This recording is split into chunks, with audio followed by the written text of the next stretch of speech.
सम्पूर्णमा नमस्कार। आज विद्यालयले 1% टिडिएस कसरी चाहिँ अनलाइनबाट हामीले गर्न सक्छौँ भन्ने कुराहरूमा आज थोरै जानकारी गराउन गइरहेको छु। टिडिएस गराउनुभन्दा पहिले हाम्रो गर्दाखेरि त्यो चाहिँ कुन महिनादेखि कति महिनासम्मको हो त्यो तपाईँले भाउचरको आधारबाट तिरेको चाहिँ यसमा मिति राख्नुपर्ने हुन्छ। त्यसपछि रजिस्टर भन्नेमा क्लिक गर्ने र रजिस्टरमा क्लिक गरिसकेपछि तपाईँले यहाँ पछि सब्मिसन नम्बर राखिसकेपछि तपाईँले आफ्नो विद्यालयको पान नम्बर राख्नुहोला, युजर के छ हैन त्यो राख्नुहोला। त्यसपछि आफ्नो पासवर्ड राख्नुहोला। त्यसपछि लगइन भनेर अप्सन लगइन पासवर्ड राखेर लगइन गर्नुपर्ने हुन्छ। तपाईले चाहिँ यसरी चाहिँ ट्रान्जेक्सन फर्महरू भर्नुपर्ने हुन्छ। यसरी तपाईले सुरुमा जो रजिस्टर भनेर चाहिँ जुन गर्नुभएको थियो, रजिस्टर गर्ने बित्तिकै तपाईले ट्रान्जेक्सन फर्म भर्ने भनेर चाहिँ दिएको हुन्छ, त्यहाँ तपाईले क्लिक गर्नु होला। त्यो क्लिक गरिसकेपछि तपाईहरुले चाहिँ यहाँ जुन पाना नम्बर भनेर दिएको छ, स्थायी पाना नम्बर त्यसमा राख्नु होला। त्यो राखिसकेपछि तपाईले पान नम्बर राख्ने बित्तिकै यहाँ नामहरू अटोमेटिकै आउने गर्दछ। त्यो नाम आइसकेपछि भुक्तानी मिति कहिले हो, त्यो भाउचर तपाईसँग चाहिँ ब्याङ्कमा बुझाएको भाउचर होला, त्यसमा भुक्तानी मिति कति छ त्यो राख्नु होला र भुक्तानी रकम र त्यसको टिडिएस रकम चाहिँ तपाईले राख्नुपर्ने हुन्छ। अब भुक्तानी रकम भनेको तपाईले चाहिँ शिक्षकले पाउनुपर्ने रकमको 1% टिडिएस काटेको रकम यहाँ कति हुन्छ यहाँ राख्नुपर्ने हुन्छ। जस्तो मैले एकजनाको यहाँ राखेँ 8269 राख्दाखेरि यहाँ चाहिँ उहाँले पाउनुपर्ने 3 महिनाको चाहिँ टिडिएस हुँदैछ।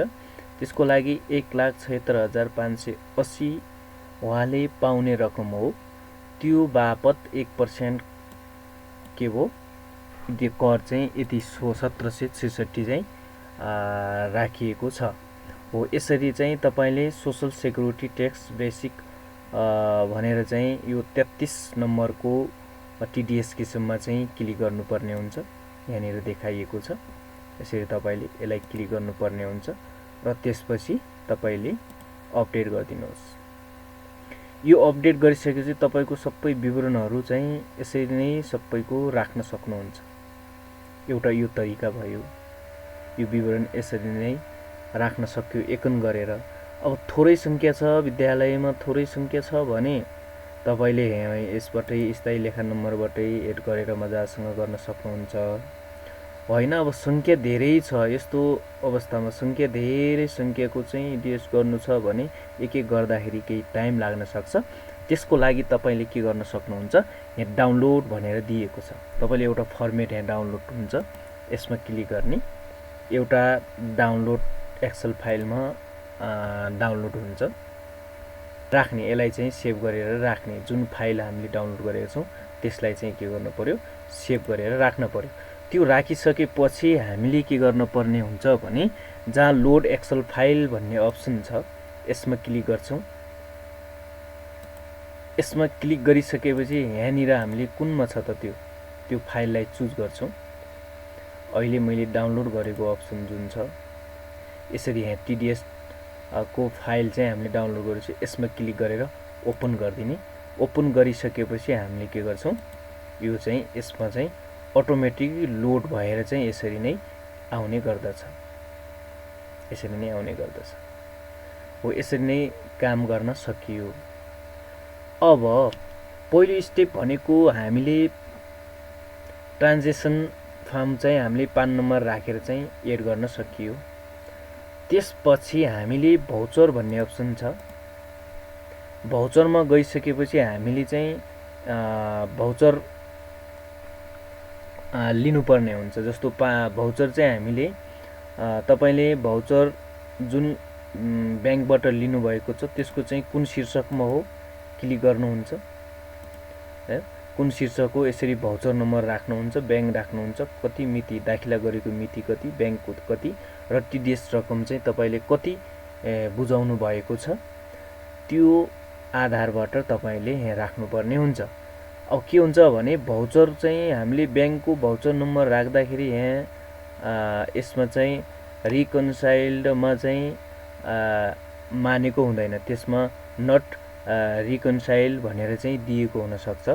त्यस्तो अवस्थामा हामीले कसरी गर्न सक्छौँ भने अब जस्तो तपाईँले चाहिँ डाइरेक्टै भाउचर लिन सक्नुहुन्छ, एउटा उपाय। अब तपाईँले दुई तरिकाबाट गर्न सकिन्छ। जस्तो हामी चाहिँ जर्नल भन्ने अप्सनमा जान्छौँ। मैले चाहिँ अर्को उसबाट खोलेर तपाईँलाई हजुर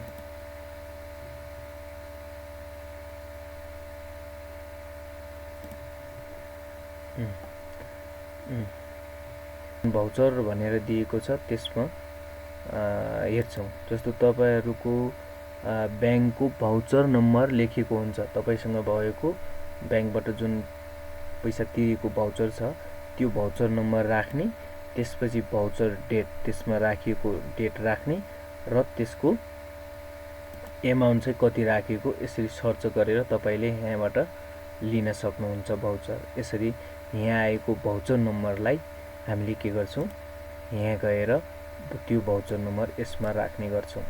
यसरी गर्न सकियो होइन। अब यसरी चाहिँ थाहा भएन, भाउचरै थाहा भएन, पत्तै लगाउन गाह्रो भएको खण्डमा चाहिँ के गर्न सकिन्छ भने ट्याक्स पेरोल लगइन भन्ने अप्सन छ, यसमा जाने। तपाईँले यसमा चाहिँ विद्यालयको तपाईँसँग भएको युजर पासवर्ड होला त्यो राख्ने। जस्तो यसमा तपाईँहरूले पासवर्ड राख्नुहुन्छ, यसरी गरिसकेर लोड गर्नुहोस्। अब यसरी गरिसकेपछि तपाईँको यहाँनिर यसरी आउँछ। अब जस्तो तपाईँले ब्याङ्कमा भाउचरहरू प्रयोग गर्नुभएको छ भने यो लगइन गरिसकेपछि पेमेन्ट भाउचरमा जाने। तपाईँले ब्याङ्कमा कुन मितिमा कति कति भाउचरहरू पे गर्नुभएको छ त्यो तपाईँले यसरी पनि हेर्न सकिन्छ। अब पुरानो भुक्तानी गरेको भाउचरमा जाने, तपाईँले चाहिँ 8283 को यसरी लोड गर्नुहुन्छ। अब जस्तो 8283 मा कुन कुन मितिमा कहाँ कति कति तिरिएको छ यहाँनिर दिएको हुन्छ भाउचर। तपाईँले यसरी यहाँबाट पनि कपी गरेर पर लिएर गर्न सक्नुहुन्छ। जस्तो मैले यो हुने भाउचरलाई पर लिएको छु, यसरी कपी गरेर यसरी यहाँनिर राखेको यो भाउचर नम्बर देख्नुभयो, यो नम्बर हो।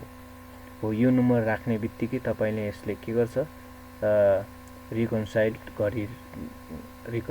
गर्छ हो। यसरी यो गरिसकेपछि तपाईँले गर्नुपर्ने भनेको के हो भने भेरिफाई गर्नुपर्ने हुन्छ। यसरी तपाईँले सब्मिसन नम्बर राख्नुहुन्छ।